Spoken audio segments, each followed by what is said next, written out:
And I want to bring in former White House Chief of Staff Mick Mulvaney and now consultant at Bondi Partners. I'm getting closer to you, Mick, not quite there yet. You are in South Carolina. Let's start by talking about North Carolina. What's going on there? Keep in mind that there's some reporting that Harris is trending better here as we go up to the last couple of days before the election.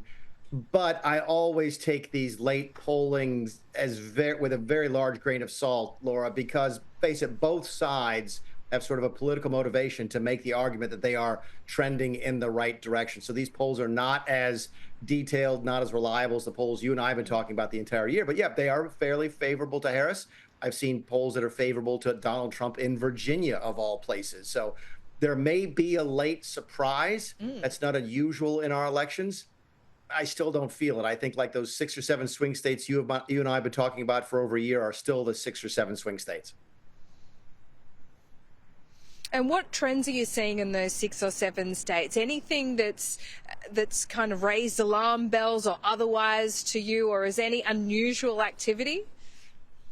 None whatsoever. What you've seen is Trump trending generally in the right direction over the course of the last 2 weeks. He sputtered a little bit over the last 4 or 5 days, in large part because of the comments regarding Puerto Rico that he made at a rally in New York City last weekend.